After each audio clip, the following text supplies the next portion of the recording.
based upon your experience, based upon your knowledge, based upon the situations you've been through. So you bring that to the forefront. That's part of that negotiation while you're communicating.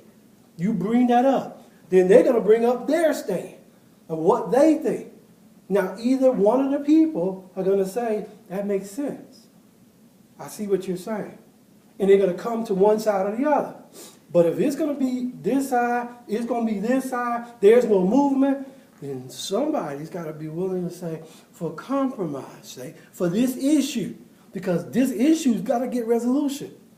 It has to. If you don't resolve those issues, you're going to have a problem, because they're going to come back up again.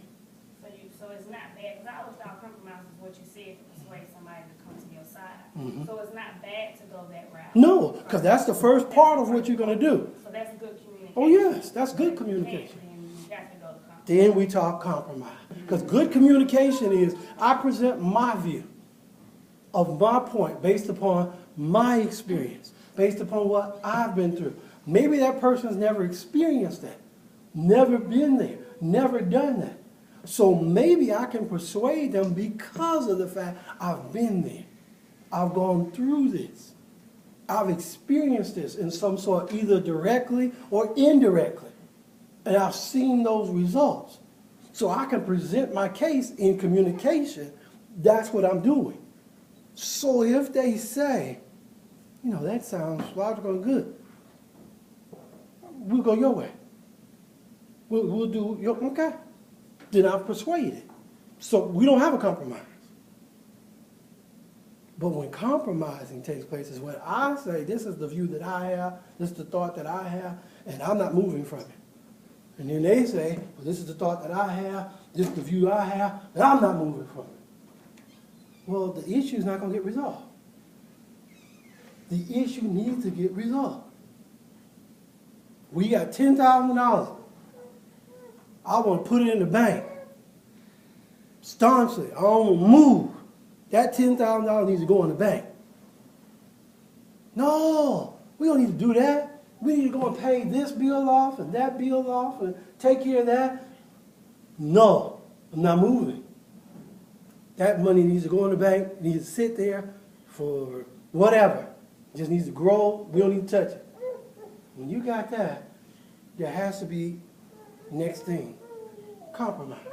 Because that $10,000 still sitting out there. And something's got to happen to it.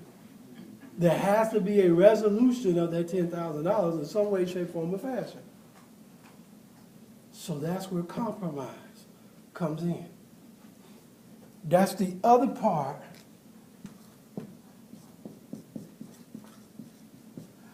One of the second largest things of compromise is in money. This is actually fourth. But because you said it, I put it first. Money's second. What you think is really number one?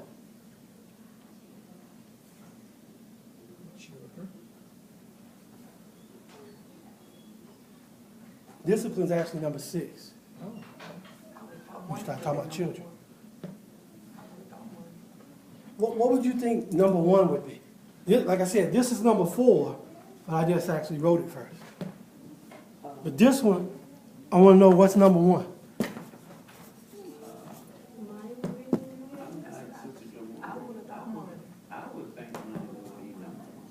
Money's number 2.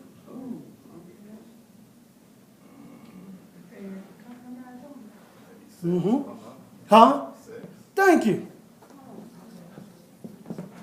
We're big adults. We can handle this. Number 1 thing to compromise on in a marriage